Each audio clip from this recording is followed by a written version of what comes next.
Hello and welcome. I'm Diane and thank you so much for joining me for another episode.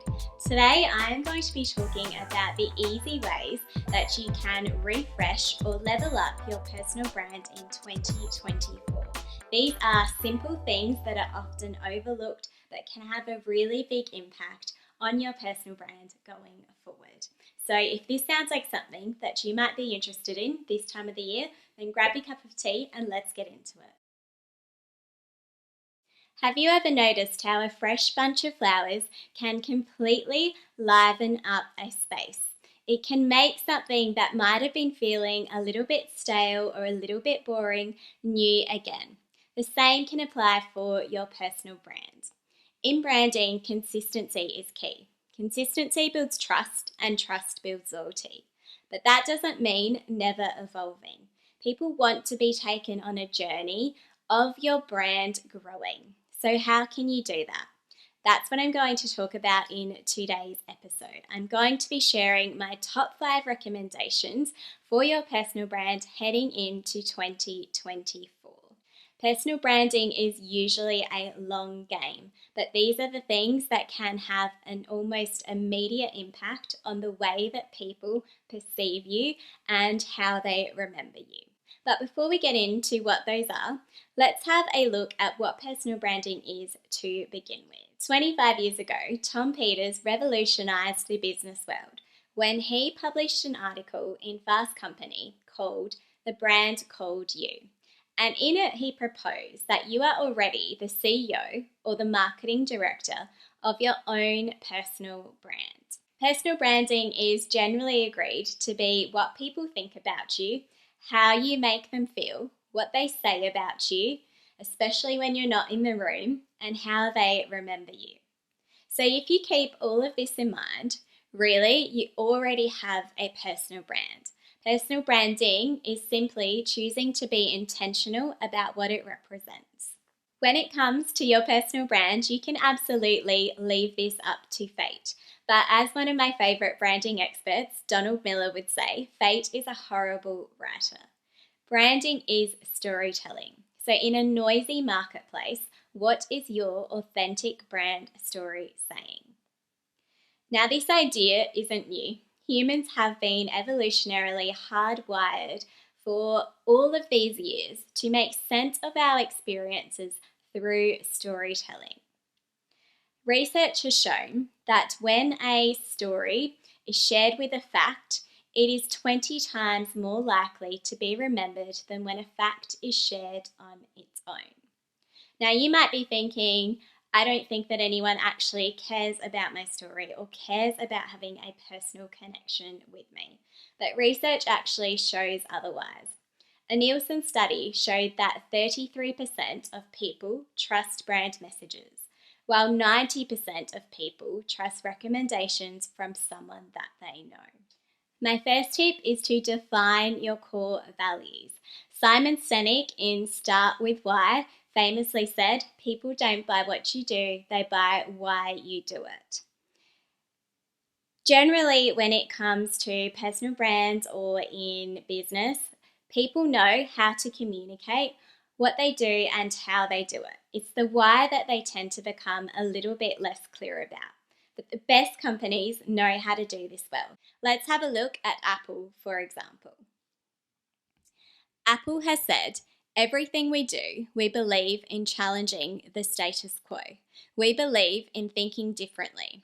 The way we challenge the status quo is by making products beautifully designed, simple to use, and user-friendly. And we happen to make great computers. Want to buy one? While personal branding is often misunderstood as an act of vanity or self-promotion, this is only the case if you're not doing it correctly. It should be a representation of your values. It's a chance to outwardly express what you want to be remembered for in everything you do.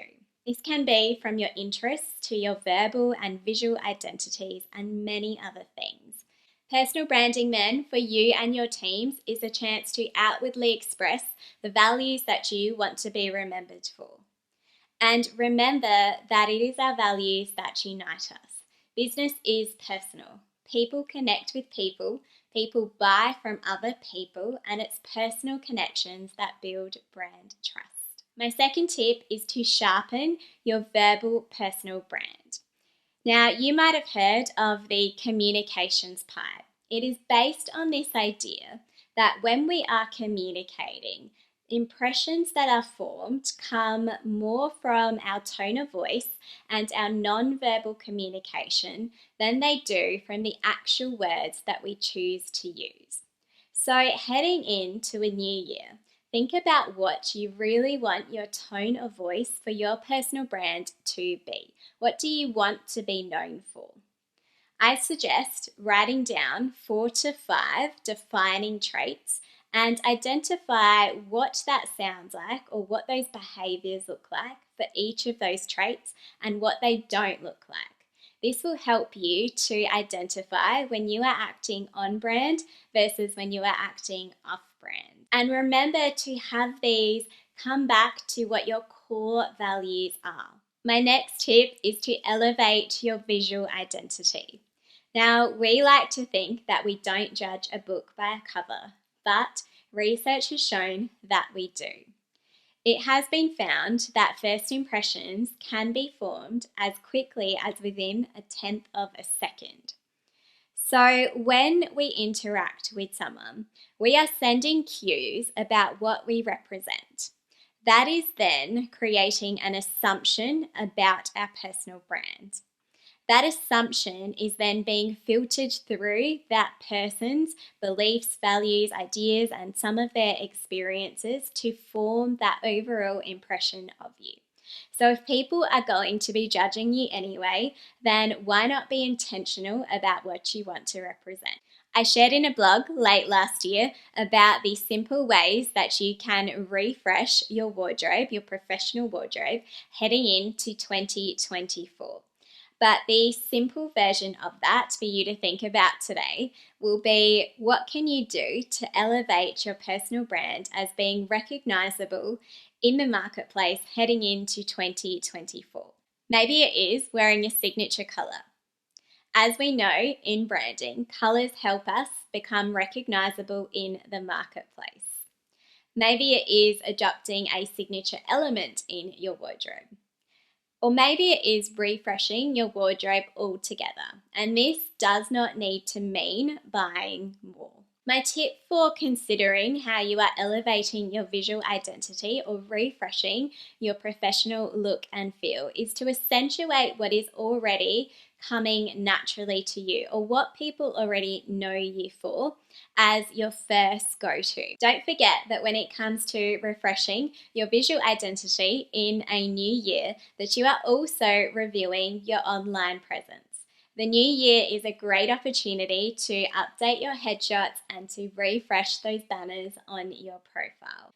And when it comes to refreshing your headshots, this does not need to be an expensive exercise.